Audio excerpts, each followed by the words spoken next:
Good morning, students.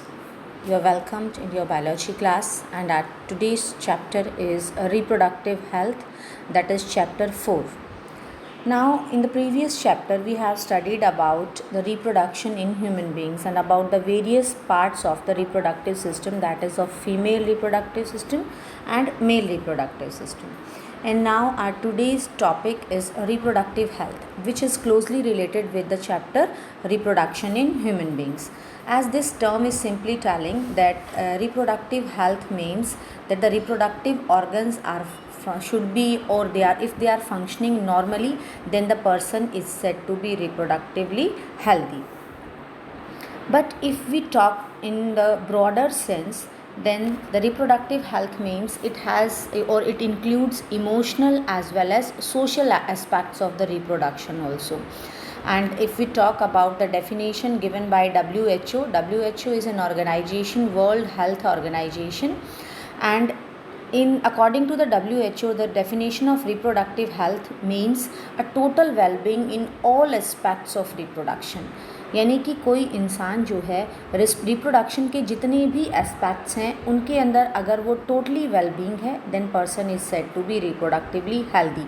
Total aspects और all aspects means physically, emotionally, behaviorally and socially. If a person is well-being regarding reproduction, then the person is said to be reproductively healthy. यानी reproduction के regard में अगर कोई physically, emotionally, behaviourally और socially सही है, then that person is said to be reproductively healthy.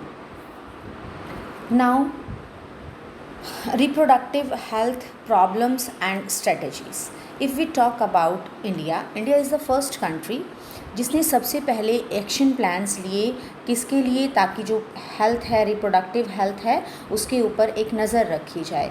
So India जो है, it is one of the first country we can say that has taken initiating action plans and programs. किस level पे? National levels पे. Motive क्या था इन programs का? To achieve और attain the reproductive health as well as social goal, यानी कि रिप्रोडक्शन भी हेल्दी हो एंड जो सोशल गोल है वो भी क्या रहे, मेंटेन्ड रहे. एंड इस तरह के जो प्रोग्राम्स थे जो कि किसके रिलेटेड थे? रिप्रोडक्टिव हेल्थ के. These programs are called family planning programs and these were first initiated in 1951 and now these are assessed for periodically for last decades, past decade से इनके ऊपर जो है 1951 में स्टार्ट किया गया और इनके ऊपर जो है असेसमेंट चलती रहती है. इनको ऑब्ज़र्व किया जाता है, पिछले टाइम से इसे ऑब्ज़र्व किया जा रहा है. मोर एंड मोर प्रोग्राम्स जो हैं इसके अंदर ऐड किए जा रहे हैं. And these programs in operation now, these are called as reproductive and child health care programs. And their what is their main motive? Their main motive is to create awareness about reproduction. जो है लोगों को aware करना है reproduction के बारे में, facilities provide करनी है और एक इस तरह की रिप्रोडक्टिवली हेल्दी सोसाइटी हमने क्रिएट करनी है. किससे? इन प्रोग्राम्स के तहत. And these were initiated in 1951 in the India for first time under the programme family planning. और अब जो है, अब क्या है programmes? Child reproductive and child health care programmes है. They are also in operation. Now health programmes जो हैं वो किस किस को इंक्लूड कर रहे हैं? Reproductive and child health care programs हैं. अवेयरनेस की जा रही है लोगों को.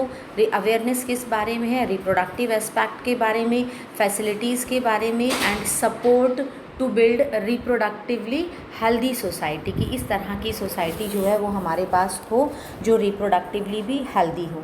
एंड उसके लिए गवर्नमेंट इज़ डूइंग बहुत तरह के audio visual aids and print media, governmental और नॉन गवर्नमेंट एजेंसीज जो हैं वो प्रोवाइड कर रही हैं to create awareness among the people. Parents हों, चाहे दे आर क्लोज रिलेटिव्स और teachers and friends, they also have or play a great role about imparting the information about the reproductive health.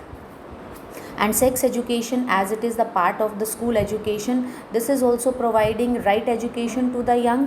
और उनको जो है उनके माइंड में जो भी मिथ्स हैं, जो भी रॉन्ग कंसेप्शंस हैं उनके माइंड में सेक्स रिलेटेड टॉपिक्स के बारे में उन सबको जो है रिमूव किया जाता है बाय इम्पार्टिंग एजुकेशन और including as a part of education. And then proper information reproductive organs के बारे में, that how are reproductive organs work, then what is adolescence and what are the related changes, what are safe and hygienic sexual practices, what are STDs. STDs are sexually transmitted diseases. Sexually transmitted diseases से किस तरह से overcome कर सकते हैं, इन सब के बारे में प्रॉपर इंफॉर्मेशन प्रोवाइड करवाई जा रही है. एड्स के बारे में we have studied in 9th also, then again in the 12th also we have studied chapter diseases. AIDS means acquired immunodeficiency syndrome, and this disease is also caused by improper sex practices. तो यहाँ पर जो है ads जैसी बीमारियों से भी लोगों को क्या किया जा रहा है, एडुकेट किया जा रहा है, स्पेशली वो लोग जो कि एडोलिसेंट एज ग्रुप में है, so that they can live a reproductively healthy life. Especially those people are given education, those who are fertile couples, means they have to produce young ones, or those who are in the marriageable age groups. Then among the this marriageable age groups हो गया, या फिर how we can control the population, birth control options हैं, care of pregnant mothers है, postnatal care of the mother, means after delivery what should be the care of the mother. These are the various practices.